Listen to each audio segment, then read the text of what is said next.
When you think about what it means to be a parent, you probably picture things like nurturing, protection, and unconditional love.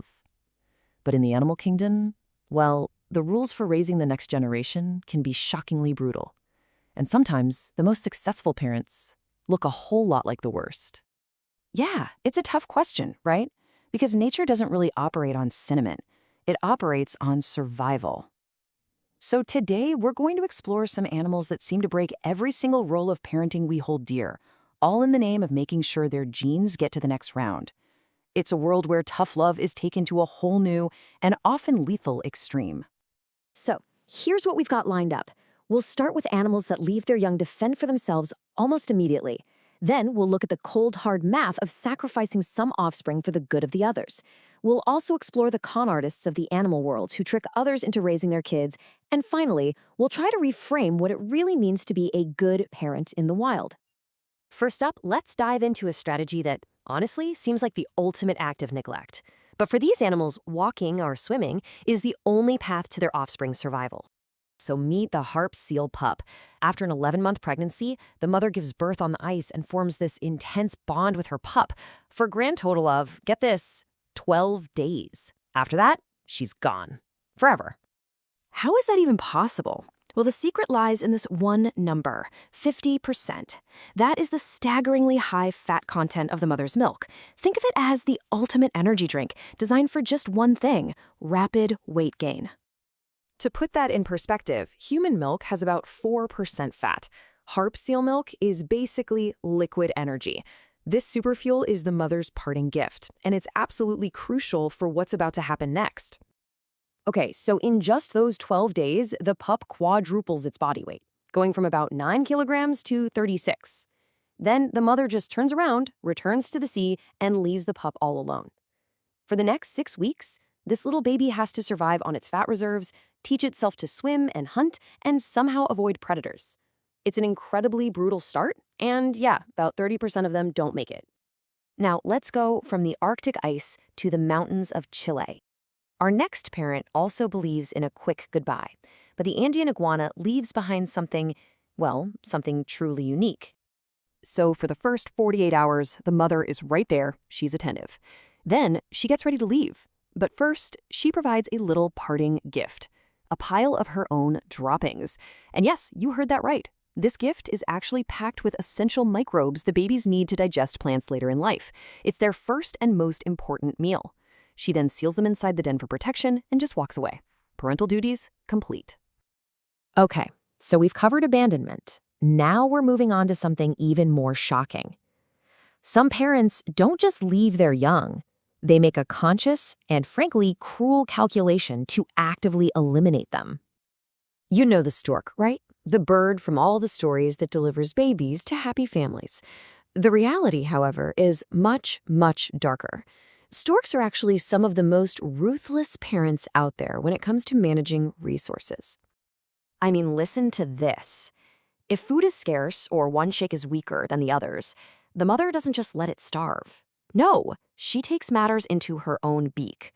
To make sure the stronger chicks survive, she will actively kill the weakest one, sometimes by force, even pushing it right out of the nest to its death. It's brutal, but it's an effective way to manage the family's limited food supply. For the Tasmanian devil, the culling process isn't really decided by the parent. Instead, it's decided by a frantic, desperate race that kicks off the very second they are born. A mother can give birth to 20 or even 30 tiny jelly bean-sized babies. But here's the biological catch. She only has 4 teats inside her pouch, so the newborns have to immediately crawl 7 centimeters from the birth canal into that pouch. The first 4 to latch on get to live. The rest, they just perish. It is survival of the fastest, right from the moment of birth. So what does that look like? On average, only about 13% of newborns in a litter actually survive that crazy initial race. That means, get this, nearly 90% of the offspring are gone within the first few minutes of life. Nature has basically built in a bottleneck to make sure only the absolute strongest even get a chance. All right, now the panda's problem, it really just comes down to sheer scale. An adult panda can weigh 140 kilograms, But its newborn is shockingly tiny, weighing only about 100 grams. It's one of the biggest size differences between a mother and a newborn of any mammal. These cubs are born blind, hairless, and just completely helpless. So what happens is, pandas often give birth to twins, but their diet of bamboo is so low in nutrients that they simply don't have the energy to care for two of them. The mother is forced to make a choice. She'll pick the stronger cub and abandon the other one to die. It's a tragic necessity. But researchers at a base in China have found this really clever workaround. They swap the twins every few hours, tricking the mother into raising both, because she just thinks she has one super hungry cub. All right, for our final category of, let's say, questionable parents, we're taking it a step further. These are the animals that have basically decided that raising kids is just way too much work. Their solution? Trick someone else into doing it for them. This whole strategy has a name: brood parasitism, and it is the ultimate form of parental outsourcing. Instead of building a nest and gathering food, these animals put all their energy into deception and, infiltration. And the absolute master of this strategy is the brown-headed cowbird. This number, 250, that's how many different bird species the cowbird is known to exploit. The female will wait for another bird to leave its nest, then she'll quickly swoop in, lay her own egg, and disappear, leaving the poor, unsuspecting host parent to raise a kid that isn't even theirs. And believe it or not, there are other shocking behaviors out there. I mean, check this out. The Dracula ant queen literally feeds on the hemolymph, that's the insect equivalent of blood, of her own colony's young just to sustain herself. And while hippo mothers are usually protective, the species is so aggressive that adults have been seen killing and even eating other hippos' calves during times of stress.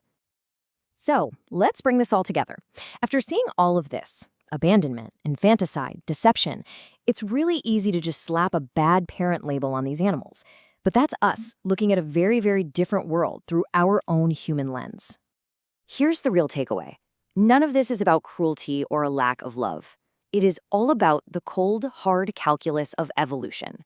Whether it's a seal leaving a fat-fueled pup on the ice or a stork sacrificing one for the many, each of these brutal strategies has been shaped for one simple goal: to maximize the chances that their genetic line will continue. Which kind of leaves us with one last thought to chew on. In a world governed not by feelings but by the ruthless mechanics of survival, maybe a good parent isn't the one who loves the most, but the one whose young live to see another day, no matter the cost.